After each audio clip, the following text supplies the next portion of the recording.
Hello friends, welcome to my channel. તો friends, આજે હું તમારા માટે લઈને આવી છું રાજભોગ આઈસ્ક્રીમની રેસીપી, જે માર્કેટ કરતાં પણ ખૂબ જ ટેસ્ટી બનશે અને આજે આપણે એને પરફેક્ટ માપ સાથે બનાવીશું.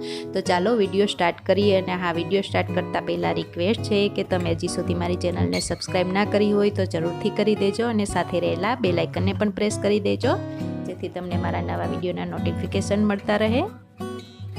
તો અહીંયા આઈસ્ક્રીમ બનાવવા માટે મેં 1 કપ કાચું દૂધ લીધેલું છે, ગરમ કર્યા વગરનું દૂધ, અને ફૂલ ફેટ દૂધ લેવાનું છે. એની અંદર આપણે એડ કરીશું 1/4 કપ મિલ્ક પાવડર. કોઈ પણ બ્રાન્ડનો અહીંયા તમે યુઝ કરી શકો છો milk powder. 1 tablespoon cornflour add કરી દેવાનો છે અને 1/3 કપ સુગર એડ કરી દઈશું. હવે બધી વસ્તુઓને દૂધની સાથે સરસ રીતે મિક્સ કરી દેવાની છે.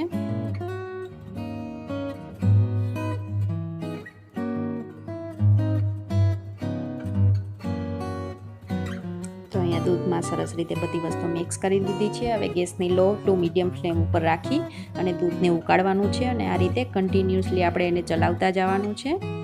આ રીતે ચલાવવું ખૂબ જ જરૂરી છે, નહીં તો પેનના તળિયામાં ચોંટી જશે. 6 થી 7 મિનિટ જેવું ઉકાળવાનું છે દૂધને. તો અહીંયા તમે જોઈ શકો છો 6 થી 7 મિનિટ મેં ઉકાળ્યું છે અને દૂધ સરસ ઘાટું થઈ ગયું છે. તો અહીંયા ગેસની ફ્લેમને આપણે ઓફ કરી દઈશું. હવે એક પેનની અંદર મેં થોડા કાજુ અને બદામ લઈ લીધા છે અને 2 મિનિટ માટે આપણે રોસ્ટ કરી લેવાના છે.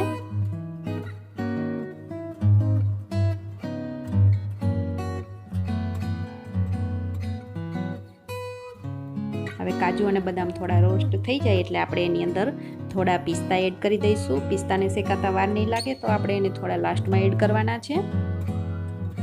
તો ડ્રાય ફ્રૂટ પણ શેકાઈ ગયા છે. હવે આપણે થોડો માવો લીધો છે 100 ગ્રામ જેટલો, તો એને પણ આ રીતે રોસ્ટ કરી લઈશું.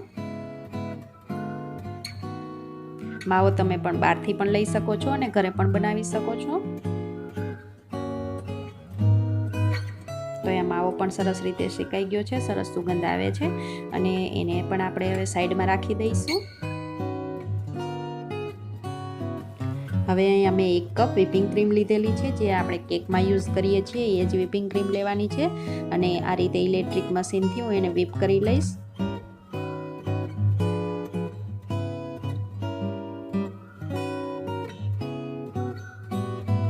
ત્રણ થી 4 મિનિટ જેવું લાગશે વ્હીપ થતાં અને ક્વોન્ટિટી એની ડબલ થઈ જશે.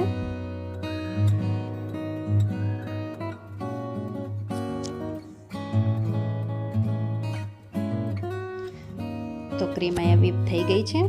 હવે આપણે એની અંદર જે દૂધ ઉકાળીને રાખ્યું હતું એને ઠંડુ કરી અને એડ કરી દેવાનું છે. દૂધ ઠંડુ થાય પછી જ એડ કરવાનું છે. હવે એની અંદર આપણે જે રોસ્ટ કરીને ડ્રાય ફ્રૂટ રાખ્યા હતા એ પણ એડ કરી દઈશું. માવો પણ એડ કરી દઈશું આ રીતે હાથથી છૂટો કરીને.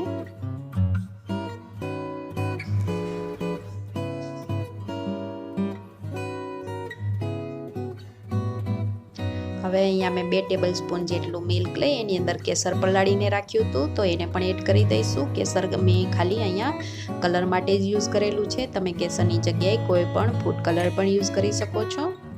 હવે બધી વસ્તુ આ રીતે મિક્સ કરી દઈશું. મિશ્રણ તૈયાર છે આઈસ્ક્રીમનું, તમે જોઈ શકો છો. ખૂબ જ ક્રીમી બન્યું છે મિશ્રણ આપણું.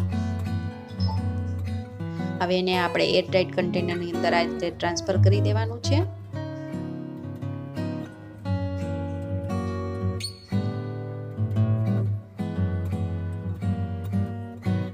ઉપરથી થોડા મેં કાજુ અને બદામની કતરણ કરીને રાખી હતી, તો એને પણ એડ કરી દઈશું. થોડા પિસ્તા પણ એડ કરી દઈશું ગાર્નિશિંગ માટે. હવે આ રીતે એને ઢાંકણ લગાવી અને 6 થી 7 કલાક માટે આપણે ફ્રીઝરની અંદર સેટ થવા માટે રાખી દેવાનું છે.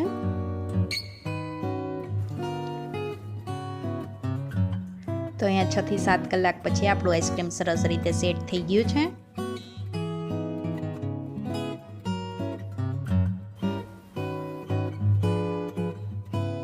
તો અહીંયા હું થોડું તમને સ્કૂપથી સર્વ કરીને બતાવું છું બાઉલની અંદર. ખૂબ જ ક્રીમી બન્યું છે આઈસ્ક્રીમ આપણું, તમે જોઈ શકો છો.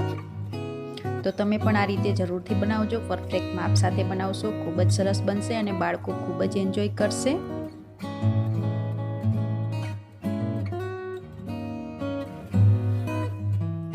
તો ફ્રેન્ડ્સ, અહીંયા આપણું ક્રીમી અને ટેસ્ટી આઈસ્ક્રીમ તૈયાર છે. તમે પણ જરૂરથી બનાવજો એક વખત અને મને કમેન્ટ કરીને જરૂરથી બતાવજો તમારું આઈસ્ક્રીમ કેવું બન્યું છે. અને તમને મારી આ રેસીપી સારી લાગી હોય તો વિડીયોને લાઇક કરજો, તમારા ફ્રેન્ડ સાથે શેર કરજો અને ચેનલને સબસ્ક્રાઈબ કરવાનું બિલકુલ ના ભૂલતા. Thank you, bye bye.